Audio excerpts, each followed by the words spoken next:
안녕하세요. 촬영일 기준으로 어제 9월 평가원 모의고사가 치러졌습니다. 다들 잘 치셨나요? 저는 9월 평가원 모의고사가 수능 전 마지막 모의고사다 보니까 정말 바들바들 떨면서 쳤던 기억이 있습니다. 특히 저는 국어 영역이 정말 긴장이 됐었는데요. 아무래도 1교시다 보니까 더 그랬던 것 같습니다. 그래서 오늘은 국어 영역에서 독서를 제재별로 어떻게 읽어야 되는지 알아보도록 하겠습니다. 저는 이거를 제재별 행동 강령 정리라고 스스로 이름을 붙였었어요. 제재별 행동 강령 정리는 왜 필요할까요? 국어 영역을 어려워하는 학생들, 특히 독서 파트를 어려워하는 학생들에게 독서가 왜 어렵니? 라고 물어보면은 분명히 지문을 다 읽었는데 문제로 가면 지문이 하나도 기억이 안 나고 다시 왔다 갔다 하느라고 시간을 다 써버렸다고 하는 경우가 많습니다. 이러한 학생들의 경우에는 글을 읽는 것이 아니라 봤기 때문입니다.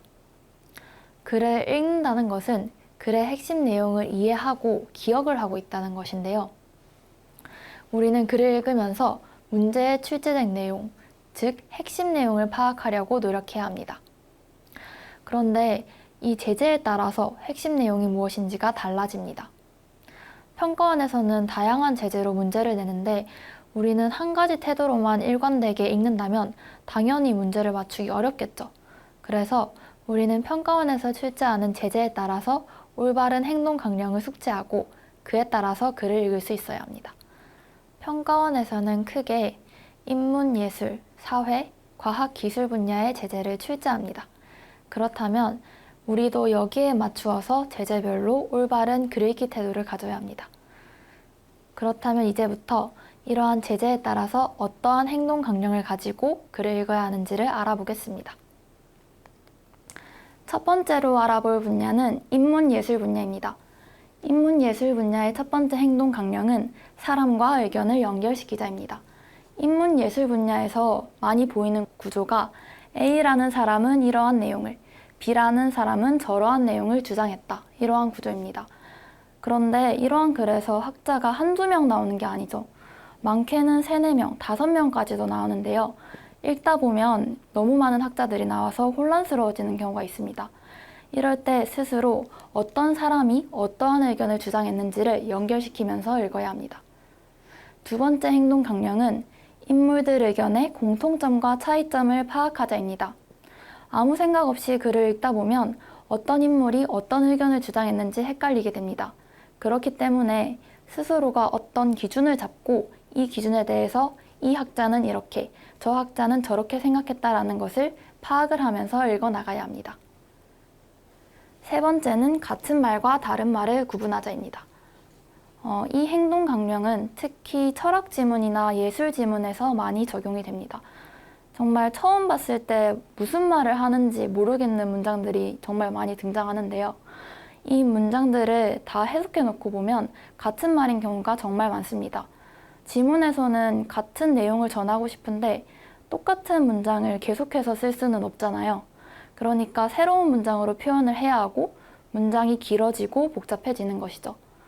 이 문장의 핵심을 파악해서 같은 말끼리 묶어놓고 보면 지문이 간단하게 정리되는 것을 볼 수 있습니다. 마지막은 논리학 지문은 사고의 과정을 이해하자입니다.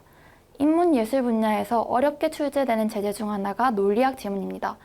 하지만 이 논리학 지문은 계속해서 사고의 과정이 이어지기 때문에 한 단계가 막히면 그 이후의 과정도 반드시 막히게 됩니다. 그래서 처음 단계에서 막히게 되면은 에라 모르겠다 하고 넘어가시면 절대 안 됩니다. 그 단계를 반드시 이해하셔야지 다음 단계도 읽으실 수 있기 때문에 차근차근 읽어나가는 것이 좋습니다. 지금까지 인문예술 분야의 행동 강령에 대해서 알아보았는데요. 말로만 들으면 사실 어떻게 해야 되는지 잘 모르겠죠. 그렇다면 실제 지문에서 행동 강령들이 어떻게 이용되는지 알아보도록 하겠습니다. 제가 가지고 온 지문은 2019학년도 수능에 출제되었던 서양과 동양의 우주론 변화입니다. 이 지문은 제가 현역 때 만났던 지문이기도 한데요. 정말 보는 순간 멘붕이 왔었던 기억이 생생하게 납니다.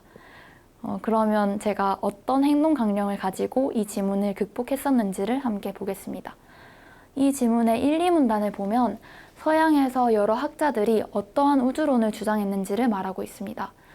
이 문단의 첫 번째 문장에서는 코페르니쿠스에 대한 언급이 나오죠. 그리고 그 다음 문장에서는 아리스토텔레스와 프톨레마이오스의 우주론에 대해서 이야기를 합니다. 그런데 그 다음 문장을 보면 다시 코페르니쿠스를 이야기하고 있죠. 이런 것처럼 지문에서는 깔끔하게 그 인물과 그 인물이 어떤 것을 주장했는지를 주지 않습니다. 그 인물이 주장한 내용이 이렇게 흩어져서 나오죠. 그렇기 때문에 스스로 글을 읽으면서 그 인물이 주장한 의견을 연결시킬 수 있어야 합니다. 이 지문에서는 코페르니쿠스와 아리스토텔레스, 프톨레마이오스 뿐만 아니라 브라헤와 케플러까지 정말 많은 학자들이 등장합니다. 이렇게 많은 사람들이 등장했을 때는 인물들 의견의 공통점과 차이점을 파악해야 합니다. 그런데 공통점과 차이점을 파악할 때는 기준이 있어야겠죠. 이 기준은 지문 속에 힌트가 있습니다. 바로 지문에서 반복적으로 등장하는 요소가 기준이 되는 것인데요. 이 지문을 함께 보겠습니다. 여기서는 여러 명의 학자들이 아리스토텔레스의 형이상학적 문제에 대해서 어떻게 생각을 했는지, 그리고 우주관을 설정할 때 우주의 중심에 태양을 두었는지 지구를 두었는지를 반복해서 언급을 하고 있습니다. 그렇다면 이 지문에서는 이 두 가지 요소가 기준이 되는 것이겠죠. 이것을 기준으로 해서 학자들의 의견의 공통점과 차이점을 파악해야 합니다. 다음 지문은 2023학년도 9월 평가원에 출제되었던 아도르노의 미학입니다. 이 지문은 예술 지문인데요. 예술 지문도 참 읽다 보면 이게 무슨 말이지? 라는 생각이 드는 경우가 많습니다. 아까 말씀드렸다시피 이런 생각이 들 때는 정신을 똑바로 차리고 이 말이 앞에 나왔던 어떤 말과 같은지를 파악해야 합니다. 지문을 함께 보시죠. 이 지문의 밑줄 친 부분을 보면 아도르노가 보는 대중예술은 창작의 구성에서 표현까지 표준화되어 생산되는 상품에 불과하다 라고 되어 있습니다. 창작의 구성에서 표현까지 표준화되었다 라는 말이 무슨 말인지 저는 사실 처음 읽고는 잘 모르겠습니다. 그렇다면 이 문장에 묶여있지 말고 일단 다음 문장으로 넘어가세요. 다음 문장에 힌트가 있습니다. 그는 대중예술의 규격성으로 인해 개인의 감상 능력 역시 표준화되고 개인의 개성은 다른 개인의 그것과 다르지 않게 된다고 보았다. 그러면 이 문장과 앞의 문장을 연결시켜서 이해를 해봅시다. 앞의 문장에서 창작이 표준화되었다는 것은 대중예술의 규격성과 같은 말입니다. 그리고 그로 인해서 개인의 감상 능력 역시 표준화되었다는 것은 개인의 개성이 다른 사람들과 같아졌다는 말이죠. 그래서 이 긴 문장을 정리해보면 대중예술이 규격화되었다. 그리고 개인의 감상 능력도 똑같아졌다. 이 두 가지로 간단하게 정리가 되는 것입니다. 이와 같은 예술 지문에서는 반드시 같은 말과 다른 말을 구분해서 지문의 가장 핵심이 되는 뼈대만 남겨놓는 것이 좋습니다. 세 번째로 볼 지문은 2020학년도 수능에 출제되었던 베이즈주의의 조건화 원리입니다.